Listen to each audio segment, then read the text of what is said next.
Afdal or Afzal says, could you explain to me about Najd?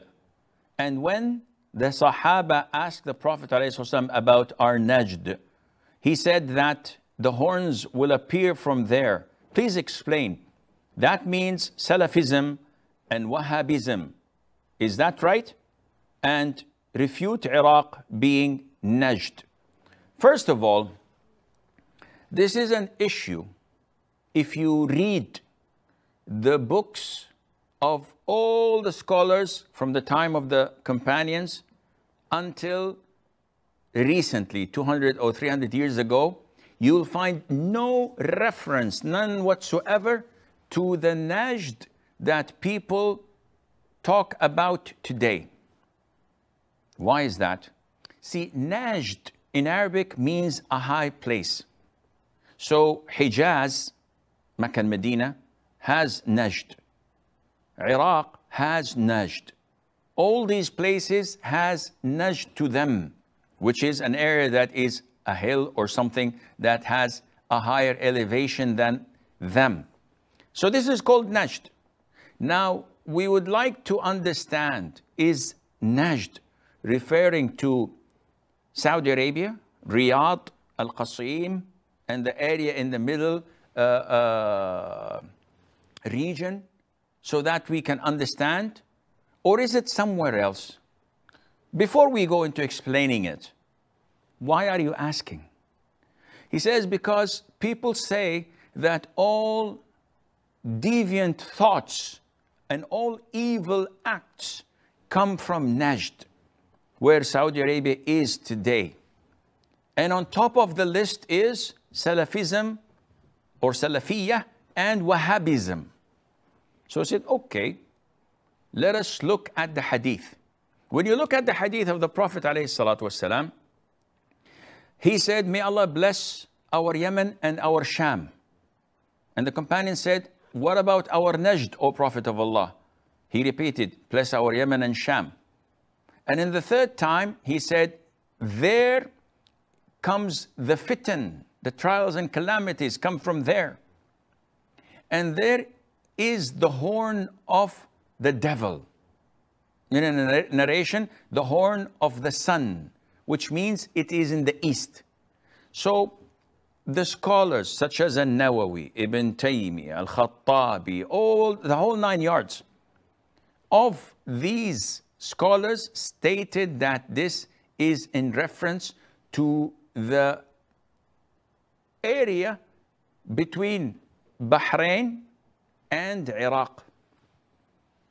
And they said that when the Prophet ﷺ condemns or speaks bad about an area, this doesn't mean that the people of the area are bad. And it doesn't also mean that the area would be condemned for the rest of time.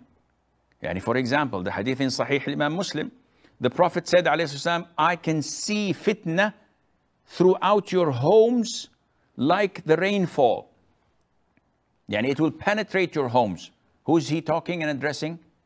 He's addressing the people of Medina. He's telling his companions. So is anyone in his sound mind would say, oh, everything in Medina is bad and evil and deviant and corrupt, and the people of Medina are bad? No. He's referring to a specific period of time and not condemning the area as a whole. If you look at Mecca, when the Prophet migrated from it, ﷺ, was it a place of Islam and Iman? Definitely not. So should we condemn it and condemn the people in it? Definitely not. It's not the land that blesses or curses the individual that lives in it. It's the person's own doing. Now, having said that, let us see when the Prophet said, ﷺ, that from there, all the trials and calamities, all the fitan will come from. Let us see. Compare apple to apple. What calamities and fitan came from Najd, which we refer to nowadays as the eastern or the central region of Saudi Arabia? What fitan came from there to the Muslim world compared to what came from Iraq, from Iran, and the roundabouts.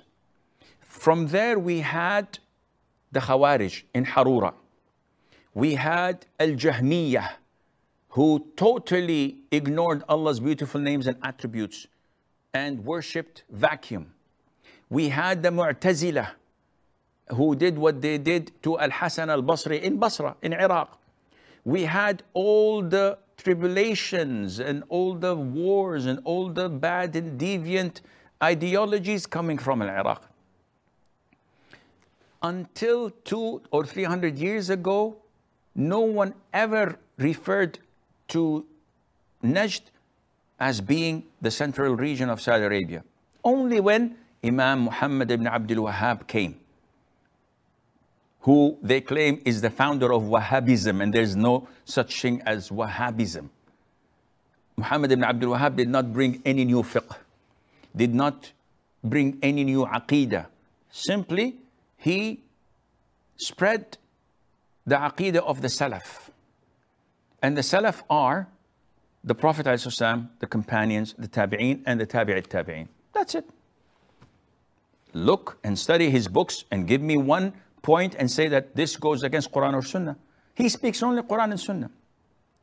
So who tarnished the reputation of Najd and is trying to widely spread the idea that the hadith refers to it? And this is a blatant lie. It's the Shia and the super Sufis. All those who are deviant, all those who innovate in Islam and would like to divert the Muslims from the Quran and Sunnah, they are the only one who use this label. If you have any objectivity, if you have any logic, go back to the Quran and Sunnah and compare apple to apple. And tell me if what the teachings of Muhammad ibn Abdul Wahhab, what the aqeedah of the Salaf is telling people is in line with the Quran or Sunnah or not.